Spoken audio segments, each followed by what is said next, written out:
I think that the goal of what the film is trying to do is to let the audience kind of come in to ask questions like, you know, in a trial where there's so much media coverage, you know, before, during, and after, were their decisions, you know, colored by certain things, and who got the benefit of the doubt, you know, in that courtroom?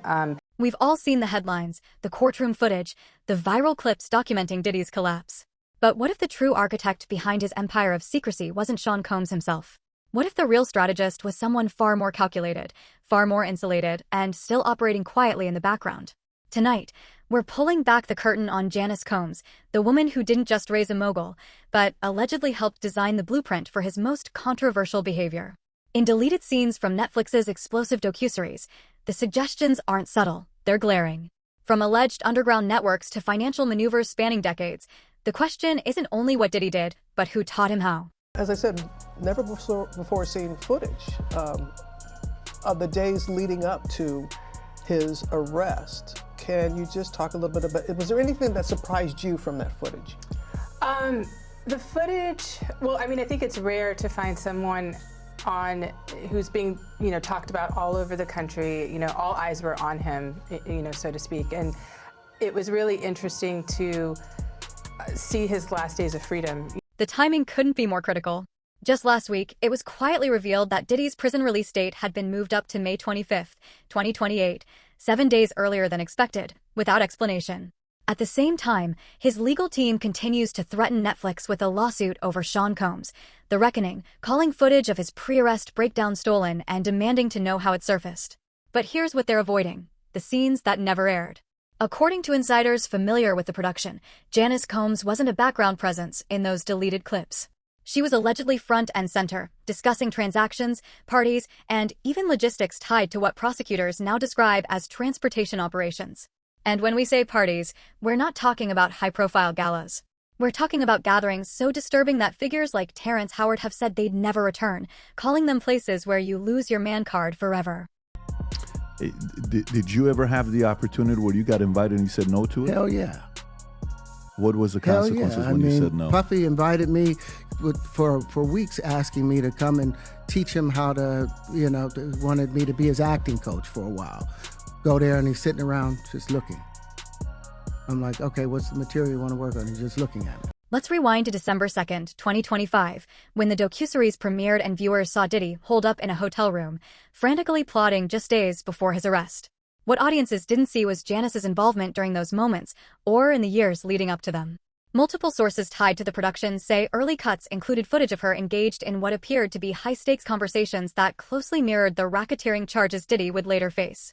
One clip, described by a crew member who asked to remain anonymous, allegedly showed Janice reviewing financial documents with an associate while referencing the girls and the usual arrangements. Netflix has never explained why those scenes were removed, but legal analysts suggest it wasn't just about shielding Diddy, it was about protecting Janice. After all, she's never been charged or named in a civil suit. And yet, her fingerprints appear everywhere in Bad Boy's darkest era. Out in front of this and, tried to persuade Netflix not to come forward with it. I think it's an interesting argument because what they're claiming is, Curtis Jackson, aka 50 Cent, has had a long-standing, animosity against Diddy and sort of vice versa. And because he's at the helm, they're arguing this can't be taken seriously. This should sort of be seen as propaganda. And one of the things that Netflix hit back with was, yes, he's the executive producer. He doesn't necessarily have creative control. And that's something. Now let's talk about Kirk Burrows. The Bad Boy Entertainment co-founder didn't just sue Diddy last year. He made a direct accusation against Janice, claiming she orchestrated the violent 1996 confrontation that cost him his 25% stake in the label. According to court filings, Burrows alleges Diddy stormed into his office with a baseball bat and a lawyer, forcing him to sign away his shares. But here's the twist. Those shares didn't go to Diddy. They went to Janice.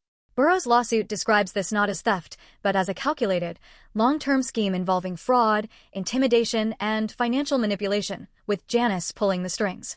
And this isn't ancient history. The case was filed in late 2025, meaning courts are actively examining Janice's role right now. So when Diddy's team attacks Netflix, we have to ask, are they defending him or protecting her? How many people he affected negatively, that was his trade-off to gain what he had. His former bodyguard, Gene Deal, said he seen him doing a ritual or they dove. What is that? And I feel like it's being overlooked because they see him doing the dance moves with the baggy clothes. You know, some of the ladies in his videos were trans. The money trail tells its own story. In 2021, Janice reportedly contacted Burroughs for help on a bad boy documentary, promising compensation that never came.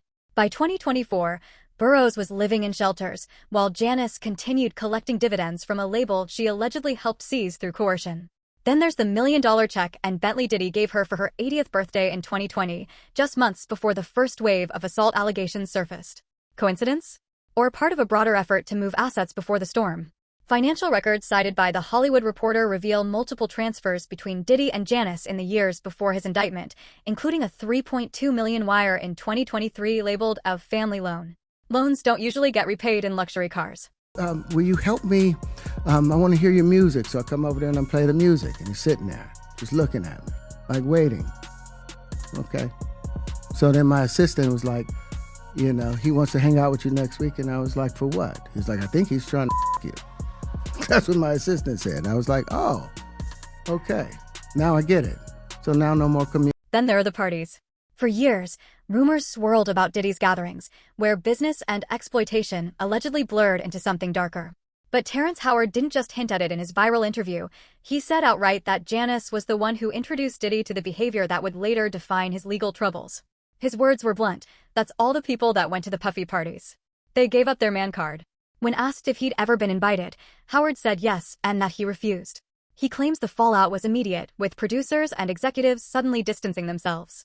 If Janice was the gatekeeper to these events, as multiple industry figures have suggested privately, then she wasn't merely enabling Diddy, she was curating the environment itself. Souped up, and suddenly he was a part of people like Diddy going after him and saying, hey man, why don't you pick up my phone calls? There's actually a video of that. Diddy and Justin Bieber looks to be like 15 years old and said, why aren't you picking up my phone calls? And he's like, oh, I know you were trying to contact me through people and I don't have your number. And the next thing we know, Justin is at Diddy's parties. Fast forward to October 2024, when Janice released her now infamous statement defending her son. She called the prosecution a public lynching, admitted he hadn't been fully truthful, and referenced the Cassie Ventura hotel footage, saying, my son may not have been entirely truthful about certain things, such as denying he has ever gotten violent. Notice what she didn't do, deny the behavior. Instead, she reframed it as a lapse, a momentary failure. That's not denial. That's narrative control. And speaking of control, her attorney, Natalie G. Figures, has represented multiple individuals tied to Bad Boy's inner circle, including names linked to the racketeering indictment. Legal experts call that a major red flag, suggesting Janice's defense isn't just about her son, it's about protecting an entire system. We haven't seen the indictments yet. There's been some time lag. I suppose it will take some time to go through all the forensic, evidence. Now consider the docuseries Diddy's Sons are reportedly developing for Zeus Network in 2026. Insiders say Justin and Christian Combs have been collecting personal recordings to tell their father's story their way. But who's guiding that narrative? Sources close to the family say Janice has been deeply involved, reviewing footage, shaping interview questions, and steering the direction of the project. If true, this isn't just family loyalty, it's legal strategy. Control the story, control the damage. Even 50 Cent's reaction raised eyebrows. Wow, I want to see this show. Not sure this is a good idea. Translation, he knows there's more beneath the surface. That footage ended up going to 50 Cent and his production company, and it's kind of the centerpiece. Sold to them. Yes, the centerpiece of the documentary. So watch this particular scene, because this is where a lot of people feel Diddy really screwed over someone that he should be very, very. But the most explosive detail may be the one few are discussing. The deleted scenes allegedly showing Janice discussing the girls and the usual arrangements. These weren't vague references. Crew members described specific conversations about logistics, payments, and even a ledger. So why did Netflix cut them? Some insiders say it was a legal calculation to avoid a defamation suit. Others believe it was strategic, taking down Diddy without provoking his mother. Either way, those scenes exist. And if they ever surface, they won't just implicate Diddy. They'll point directly at Janice. If he gets 14 months, if the defense gets what they want, he'd essentially get out October 3rd because he's been in for a year, months. And you get 15% credit for time served. So he'd basically be out after the sentence, and then he'd be unsupervised. We also can't ignore the timing. As Diddy's appeal moves forward, arguing the judge acted as a 13th juror, legal analysts say the real fight isn't in court, but in public perception. And who's been shaping that perception for decades? Janice. From press statements to behind-the-scenes influence over family projects, she's been managing the narrative long before cameras were rolling. If Diddy's team follows through on suing Netflix, expect Janice's role in those deleted scenes to be the first thing buried. Which leaves us here, a man behind bars, a family scrambling for control, and a mother whose reach extends far beyond the title of parent. Because there's still such a big question mark in the air because, you know, Curtis Jackson, aka 50 Cent, is one of the executive producers on the series. Him, the director, Netflix in general, is not saying where they got this footage, only that it was obtained legally. Diddy's side is saying this is coming from a videographer I hired. I know we'll get into the cease and desist. One of the arguments they make is, you know, this is subject to NDAs or agreements that the videographer had signed with Diddy because he was, you know, employed by Diddy. The deeper we dig into Janice Combs' role, the clearer it becomes that her influence was woven into Bad Boy's foundation. And that foundation starts with money. Public filings revealed Janice wasn't a passive beneficiary, she was an active player.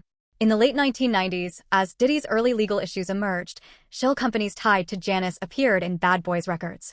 One Delaware entity, Combs Family Holdings, was used to purchase properties in Atlanta and Miami, later notorious for hosting the very gatherings critics warned about. Those purchases happened just months before misconduct rumors began circulating. Coincidence or preparation? Let's be real for a second. There are a lot of lawyers who call this legal extortion, and that this is the way the legal system works, which is you threaten somebody with reputational harm, and in this case, it's interesting that Jay-Z, who's very wealthy, said it would be financial ruin. Then there are the legal pressure tactics. While Diddy's team is known for aggressive cease and desist letters, insiders claim Janice directed some of the most strategic moves. In 2021, a former Bad Boy intern filed a defamation claim after alleging misconduct at a company retreat. The case was dismissed, but not before the intern's legal fees ballooned into 6 figures. Sources allege Janice personally ensured the case dragged on just long enough to financially break the accuser. In 2023, a producer tied to the Press Play album claimed he was forced into signing an NDA after witnessing questionable financial dealings involving Janice. His career stalled soon after. Pattern or coincidence? If the defense in the Diddy case gets its way, Diddy could be a free man next month. Now bring it to the present. Legal experts say Diddy's appeal is as much about asset protection as it is about overturning a conviction. And who's been consolidating those assets? Janice. In the months before Diddy's arrest, millions were moved into trusts and LLCs, listing her as primary beneficiary.